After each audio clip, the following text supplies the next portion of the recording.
Hey everybody, we're going out to do a project, small landscape install, edible landscape install. It's going to be a quick one, should get it done in about 2-3 hours, but it'll be fun for y'all to see kind of the planning process. All you need is this right here, pencil and a piece of paper.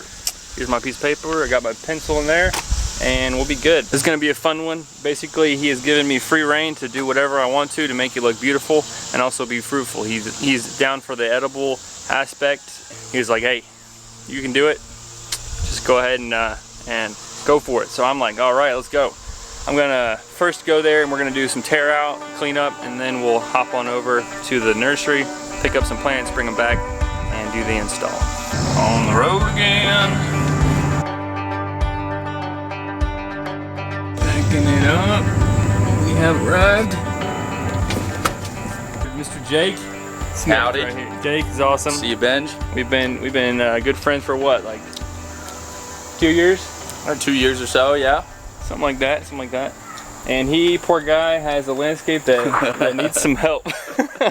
Let's look at this. Gotten 3 letters from HOA now. Oh, show us what we got here, man. What do you think we have here? Yeah. All I know is I got a bunch of different weeds in here, yeah. And my HOA says it's not going to cut it, and they want to fine me. So, guess. So you called your friend up? Yeah. Called you up. Just said, hey, you just make it happen. Whatever you think's going to look good. Yeah. Be low maintenance. I can tell you what we got here. You want to know what you got before we take it out? Sure. Okay. Let's smell it. Yep, walnut tree, a bush honeysuckle. This is actually a wild grapevine. You got a lot of wild grapevine here. All this thing going crazy. That's wild grapevine? That's wild grapevine, yep. It's an azalea. Okay. That's the intentional plant of all the plants. Okay. Another walnut. And then it looks like we have an iris right here. And then you said there's a rock. So. Yeah, we got a rock in there too. There we go. Yep. Oh, it says something, I think, too. Man. So yeah, it's time to do then we got this little area over here too. Ooh, yeah, okay. Gonna have to do some work there. Some yucca. That's actually native to here. See all these little fibers? Uh-huh. The Indians used to get these out, or Native Americans, and then they would pound them out and make ropes out of them. Oh, okay. But I don't think you want to do that. No, I don't think so. Do you want to do that? No, I don't think that's the plan for today. Okay. What about this? Is this your cherry? Weeping cherry? You know, I think it is. I think it just barely is, yeah. Okay. I don't even know. I've never done anything so with it. So it's barely his cherry, so we'll just trim this side just in case. Yeah, my half of the cherry. There you go. Oh, and then over here too, we more work. Oh my goodness. Yeah. This might be more than a half-day job. So yeah, we got this whole area over here. Okay. And then this little corner here, I mean, that could really just probably disappear, or if you want to put a little something over there. Okay, I see. Nice. Yep. Sounds good. Now, are you okay with leaving some of the yucca? Or what are you thinking? Clean it up. Yucca, I'll tell you, yucca is extremely hard to remove. I can try to do it, but I think it looks fine. Leave the yucca. Yucca does not look yucky if it's taken care of. I thought you were using slang at first and just calling it just everything, just generally yucca. Yucca? Yeah. Looks a little yucca right now, but what can make the yucca look good? Cool. Okay, cool. And you said I can install some edibles, huh? He knows I love doing edibles. I don't know. Just a few. We'll have to see what those cost. I'll give you the ideas. That's true. I'll write it out real quick. I'm gonna do a little tiny sketch. Okay. For people to see how to just kind of think about it. Okay. Big picture, and then give you some prices before I even do anything. Sounds good. I don't know if I can afford you or not. Yeah, no. I don't know if I can afford you. What? You're such a good friend. All right, here we go. Make that plan. All right. So we've got the house right here. The garage comes across. Start with the house, and then I'll just draw. This is a quick drawing, so I'm just not gonna be too elaborate. But this is the. Benjamin, you want some coffee? Oh, I love some coffee, man. All right. Thank you, sir. Dude, Jake's awesome.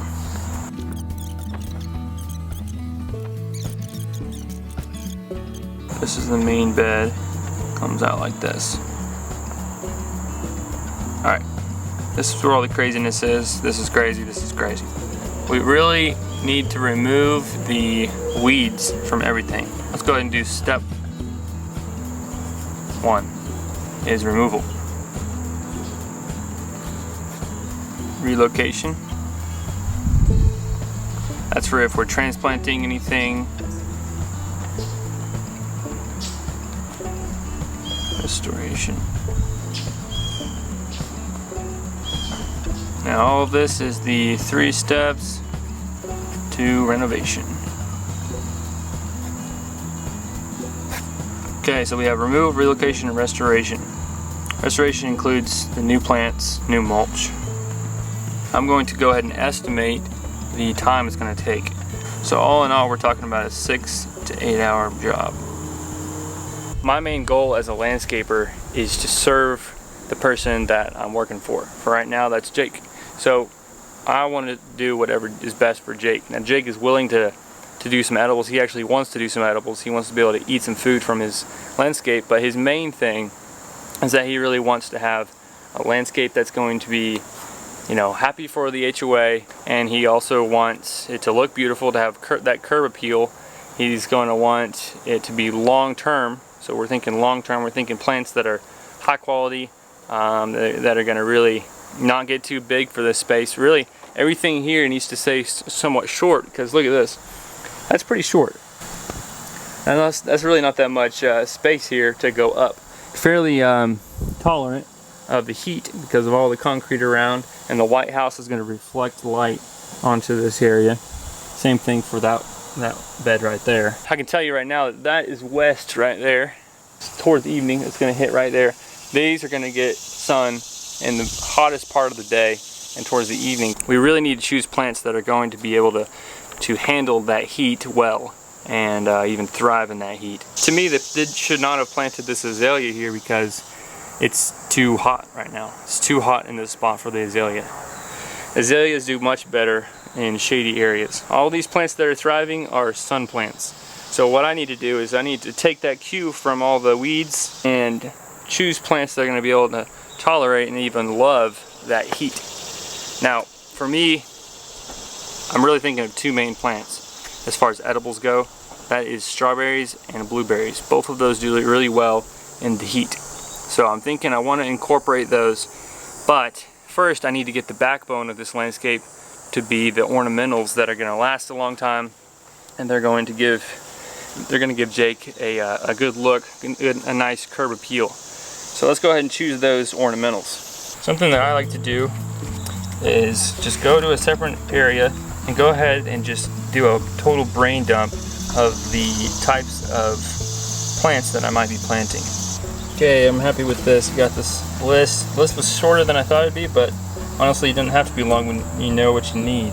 So for me, I am choosing Loropetalum, Distilium, blueberry, and strawberry if I can find strawberries.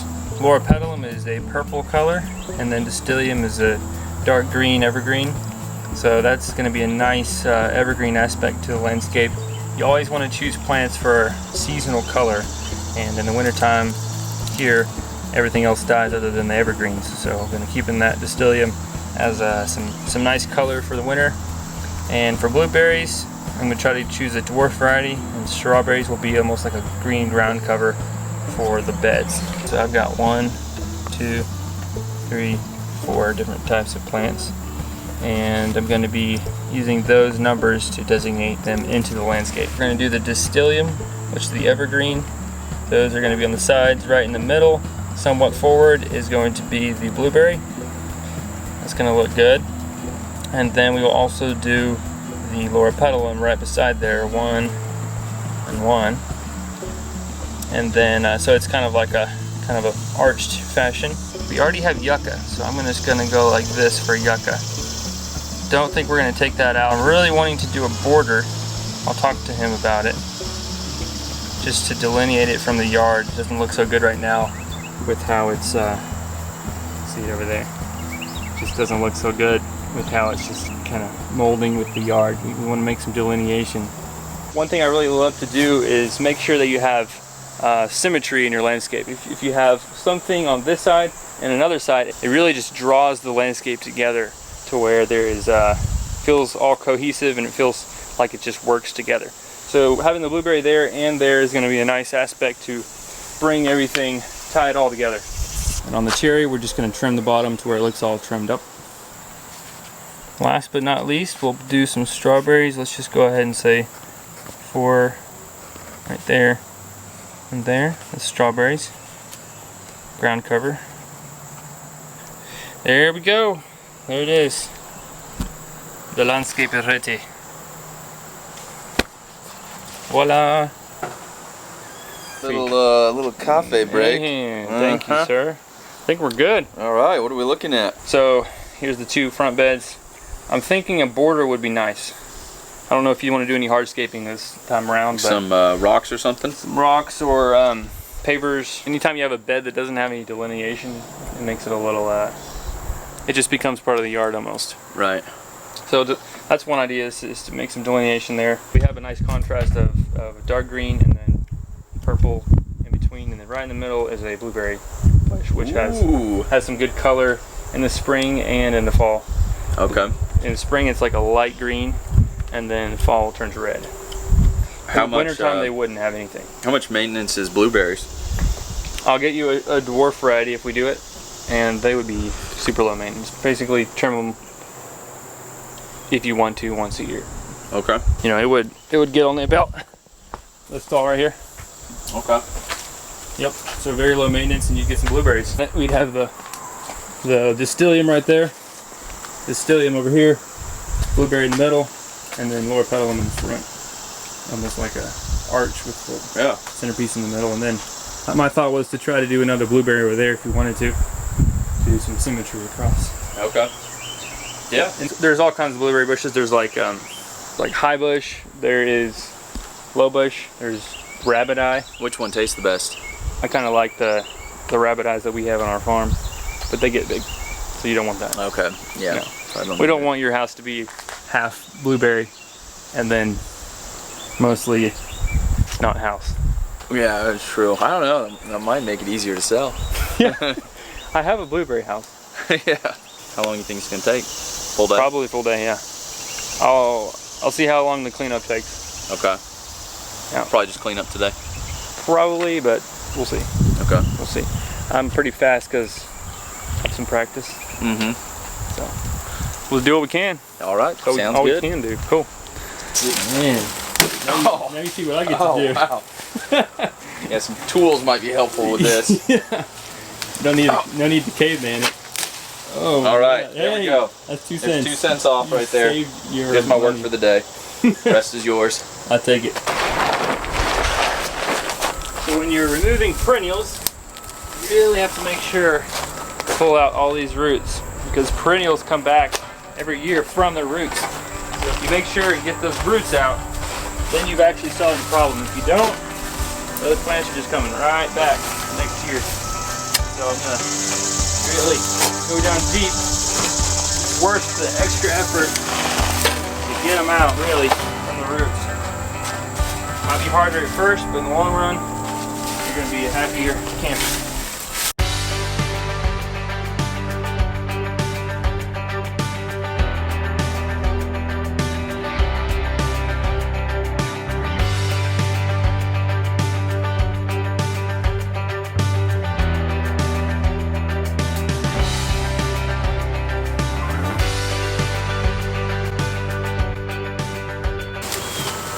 One little trick that I like to use whenever I'm doing a lot of clear out work is I'll cut the tree down, or any bush or anything with the thick foliage and a nice stem to hold on to.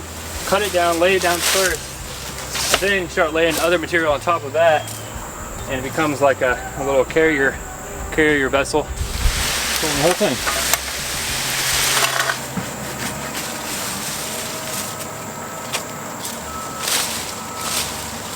The reason I'm cutting these out with the saw is that really can't do anything else around this electrical unit, and so I'm definitely not going to plant anything edible around here, because he might need to come back and spray the stumps with some killer, or if they come back, whenever they come back with a flush of new growth, he'll probably come back and spray that so he can kill the roots. But for now, I really can't do anything else without hurting the electric. So gotta just cut it out and not plant anything edible around there. Okay, you ready for this? When you're a one-man crew, you gotta be smart about stuff. So I'm gonna show you how I'm gonna load this. Just me, all by myself.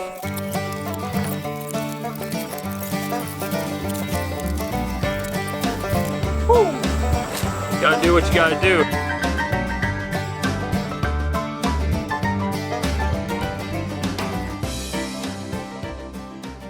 When you're clearing there, you really want to make sure you're cleaning the edge. Anytime you're clearing the bed, try to make a good 1-2 inch lip on the edge to where you have room for mulch. Man, look at this. See all those ants? Man, oh man. All kinds of ants. Alright folks, this is the messy stage. We got all this cleaned out. Oh, it looks kind of messy, but it's kind of cleaner than it was. You know, we got that cleaned out. This bed's cleaned out. Walk over here. We got all the debris. A lot of debris there. Imagine if this was vegetables. That's what I think. I'm like, man, so much abundance. Really, if you think about it, this is abundance, but the wrong kind, not the type we eat. So just think about it that way. If you have a very weedy bed, just think, all of that could be tomatoes, strawberries, blueberries, raspberries, you know. Oh my goodness, so much good stuff. Okay folks, we have the materials. We have the border stone, we have the loropetalum, and mulch, more loropetalum, and then distilleum. I was unable to find some blueberries that were actually the right size. They were too big. They were rabbit eye, so I'm gonna be looking for blueberries for tomorrow.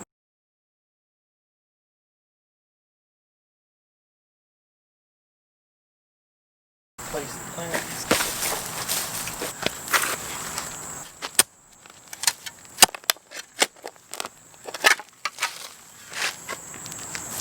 Scarify these a little bit just so they don't get root bound. Place it about 1 inch above grade so that when I put the mulch in, it comes up and it's not touching the, you don't want to touch right there too much. There we go, one plant planted. Let's keep going. Ta-da! Those are planted now. Now let's go do the other plants. Alright folks, we're running out of time. Got to be somewhere at 6, but we do have all the plants in. I'll show you. Well, not quite all the plants. We have the ornamental plants, but not the edibles. Blueberries going right there. Bed's been cleaned up. These are good looking stones. Tumbled. Tumbled means they've been like in a machine where they go around and around, breaks the edges off of them. I kind of like tumbled. Looks more natural. See, I'm just placing these around just to make sure I have enough materials here. 1, 2, 3, 4, 5 pieces left, but I bet we can use them right there, right along the concrete. Let's see if they fit. I'll tell you what, doesn't get much better than that. I'm gonna use the last one right up here. Boom. We'll have space because they'll come across there. Man, and these, because they're outside of the bed, we'll probably have one extra right there. Cool beans. It's amazing. All the way down to the last stone. I'm talking about, what in the world? That's cool. I like it when that happens. Whew, thank you, Lord. That was cool. All right, y'all. I am out of here. Normally I would finish this job before it got dark, but I got somewhere to be at 6. So I will be leaving everything here, coming back tomorrow with a blower hopefully to blow all this off, clean it up, do the landscape fabric and the mulch, plant the blueberries if we can find some, and yeah, make it look awesome. Alright y'all, see you tomorrow. Stay tuned. Sorry I couldn't finish it in one day, but hey, it's all good. It's going good. Alright, God bless. Catch y'all later. It's already looking a little better. Look at this. It's already looking good and it's not even done yet. I'll be seeing you tomorrow. See you in the next vid. Bye.